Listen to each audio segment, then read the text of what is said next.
11 de la mañana con 46 minutos en todo el país. Estamos en vivo a través de Canal 11 de Punta del Este. En este momento vamos a darle la bienvenida al rabino Eliezer Shem Tov, que nos ha acompañado en más de una oportunidad. Bueno, hoy vamos a hablar de una fecha muy particular, que es este día y que tiene una gran significación para el judaísmo rabino Shem Tov. Bienvenido. ¿Cómo le va? Un placer tenerlo aquí en la mañana del 11. Muchas gracias por la invitación. Es un placer estar acá. Muchas gracias. Bueno, el Tisha B'Av, conocido como el día más triste de la historia judía, que es desde la tarde de hoy hasta la tarde de mañana, es el principal día de ayuno y abstinencia del judaísmo rabínico. Cuéntenos de qué se trata el Tisha B'Av y, bueno, por qué significa esto.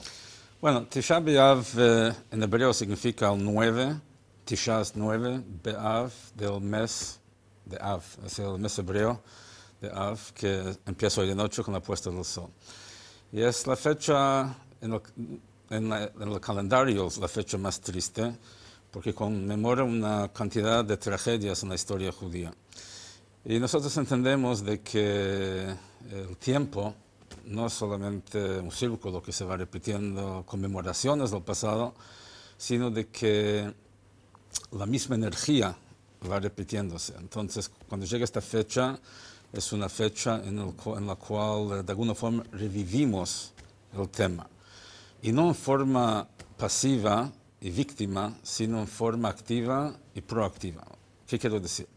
Entendemos que lo que estamos conmemorando, que entre muchas cosas se destaca la destrucción de los dos templos de Jerusalén, ¿no? El primero que fue construido por el rey Salomón y fue destruido en el año 425 antes de la era común por los babilónicos, y el segundo templo que fue construido por Ezra y Nehemia, los profetas, y fue destruido en el año 70 de la era común por los romanos. Ahora, entendemos de que nada pasa en el plano terrenal que no tenga su raíz en el plano espiritual. Entonces, la idea no es lamentar los síntomas o las consecuencias, sino evaluar la causa y ver qué podemos hacer y tenemos que hacer. Nuestros sabios explican de que por qué se destruyó el templo, los templos, es la causa principal fue el odio gratuito que había entre la gente. ¿Qué es odio gratuito? Hay odio que no es gratuito. O sea, alguien me agrede o me insulta o me hace daño y lo odio, tiene una justificación de alguna manera. Pero odio gratuito significa odiar a la persona no porque me haya hecho algo malo, sino simplemente por el hecho que existe. Entonces ya me quita espacio y ya lo detesto. Y eso fue lo que llevó a la destrucción del templo. Hay una historia específica que el Talmud cuenta de una pelea que hubo entre dos personas y eso fue lo que desencadenó eventualmente la destrucción del templo, porque el templo viene a traer paz al mundo. El templo, el judaísmo general, busca el equilibrio y la armonía en toda la creación. Entonces, cuando la gente se comporta de una manera que no refleja eso, hay un choque y pierden eso. Entonces, la idea en estas 25 horas que empiezan es un día para reflexionar, que de hecho este día de hoy de noche mañana cierra 3 semanas de semiduelo. O sea, hace 3 semanas ayunamos también conmemorando la brecha de la muralla de Jerusalén. Y 3 semanas después, que es hoy de noche mañana, conmemora el día que se destruyó el templo totalmente. Y entonces la idea es de pensar no solamente en lo que perdimos, sino por qué lo perdimos y cómo lo podemos recuperar. Entonces, si la causa de la destrucción del templo y las consecuencias de esa destrucción es el odio gratuito, entonces lo que tenemos que buscar es el amor gratuito. ¿Qué es el amor gratuito? El amor gratuito es amar al prójimo no por alguna razón específica, sino por el hecho que está. O sea, el default es amarlo. Hasta no tener una buena razón para no amarlo, lo amo. Y entonces, si nosotros podemos lograr esto, eso es, digamos, el antídoto y eso es lo que va a lograr nuevamente ese equilibrio a nivel personal, comunitario, nacional, cósmico. Ahora, ¿cómo se logra eso? ¿Cómo se logra? Entonces, la idea es así. todos estamos compuestos de alma y cuerpo. Pero hay dos maneras de verlo. O soy mi cuerpo y tengo un alma, o soy mi alma y tengo un cuerpo. ¿Y cuál es la diferencia? Si uno dice soy mi cuerpo y tengo un alma, significa que el alma viene a ser como una batería que hace funcionar mi cuerpo para que pueda disfrutar, tener placer. Pero lo más importante es el cuerpo. La otra manera es que yo soy mi alma. El cuerpo es nada más que una herramienta por medio de la cual puedo movilizarme en este mundo físico. Pero eso no soy yo, es una herramienta mía. Yo soy mi alma. Ahora, ¿qué diferencia hay? Los cuerpos compiten por el espacio. O sea, no puedes tener dos cosas físicas en el mismo lugar. Los cuerpos no pueden unirse, pero el alma, que es algo espiritual, ahí sí puede unir. Entonces, si la gente está consciente, o sea, cuanto más espiritual es uno, tanto menos conflicto hay. O sea, porque ve las cosas con otra perspectiva. Entonces, si podemos llegar a nuestra esencia y conectarnos con esto, ahí veremos que la esencia mía, tuya, de todos es la misma, es igual. O sea, que somos esencialmente idénticos y superficialmente y circunstancialmente diferentes, que eso no está mal. Esas diferencias se complementan entre sí, no tienen por qué competir o ser antagónicas. Eso logra esa armonía.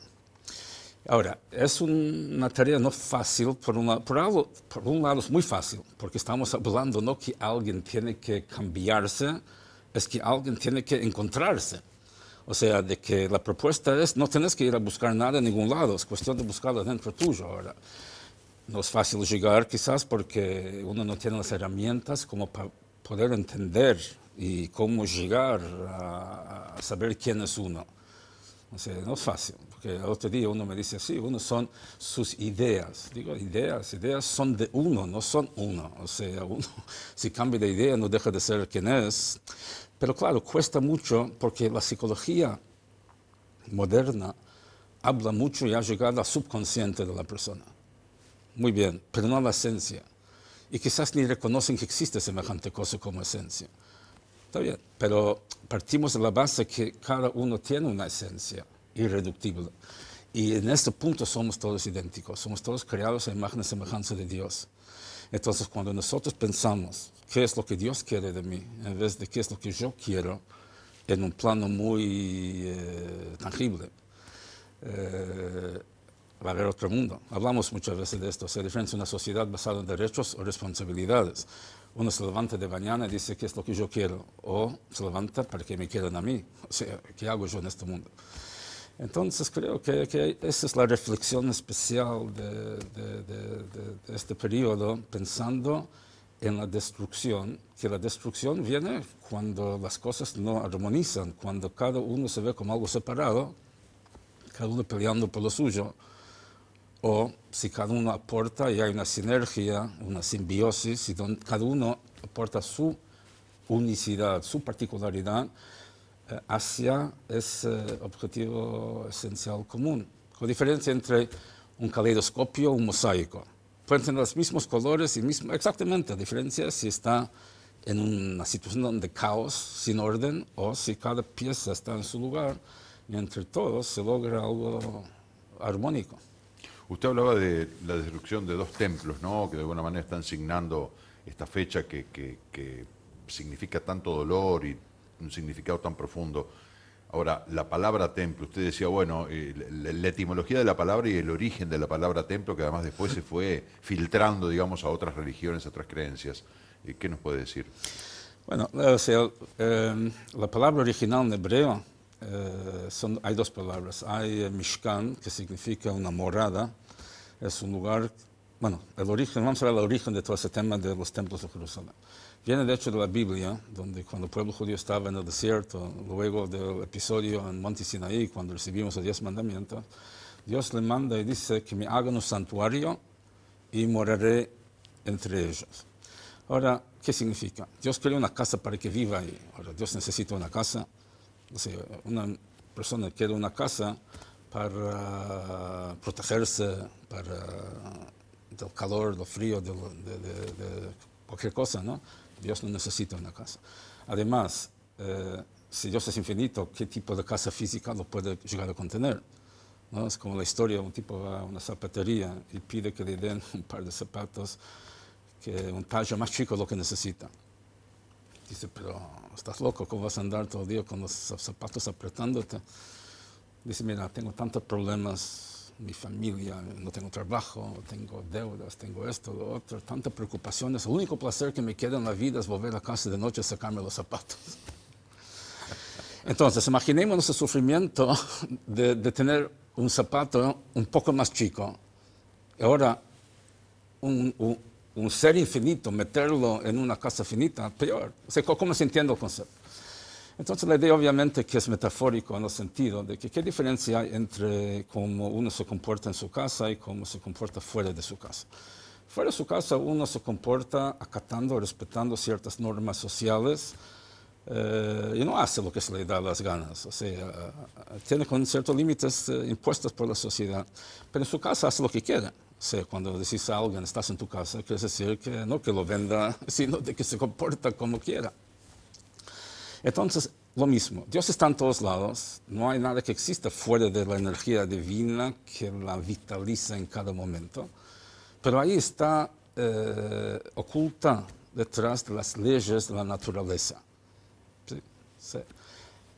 En el templo había milagros que ocurrieron, que de alguna forma manifestaban cómo Dios trasciende esos límites de la naturaleza. Entonces era un lugar donde Dios pudo de alguna forma manifestarse más claramente que la manera que se manifiesta generalmente. Entonces es la idea de una casa para él. Y eso fue el objetivo de ese lugar, un punto de conexión, de nexo entre el Creador y la creación.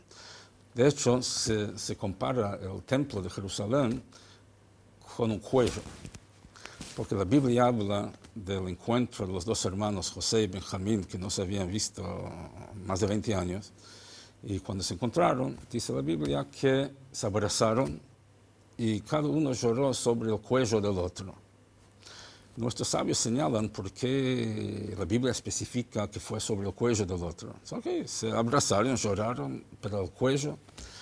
Entonces dice de que en realidad en ese momento vaticinaron los dos las destrucciones de los templos en el futuro. Uno fue construido en territorio de José y otro fue construido parcialmente en territorio de Benjamín. Entonces cada uno vio la destrucción que iba a ocurrir en el cuello del otro, el templo del otro, en el territorio del otro, cada uno lloró por el otro. ¿Qué tiene que ver con cuello? Porque así como el cuello conecta la cabeza con el cuerpo, el templo conecta al Creador con la creación.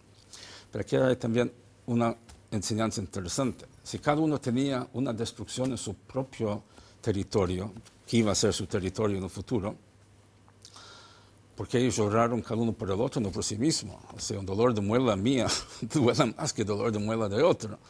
Entonces, si tanto me duele la destrucción de su templo, por supuesto que me tiene que doler la destrucción de mi templo.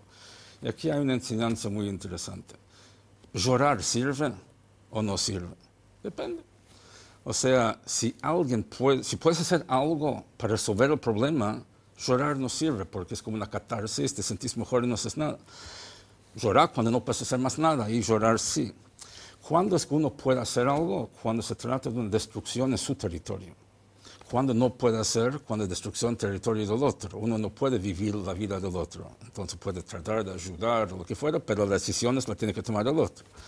Entonces, por la destrucción propia no hay que llorar, hay que hacer algo para evitarlo o para reconstruir. Pero ver destrucción en la vida de otros, si no lloras, sos un insensible. Hoy en día suele ocurrir lo contrario. Preguntas a uno, ¿cómo estás? Llora. Dices, ¿cómo está tu amigo? Es un idiota, mira lo que hizo, tenía que haber hecho esto, tenía que haber hecho... Todo el mundo sabe lo que el otro tiene que hacer. Y llora por su situación. La enseñanza acá es llorar sobre el cuello del otro. Sobre tu destrucción, hace algo. Llorar no sirve para nada. Está entonces, bueno, da para reflexionar.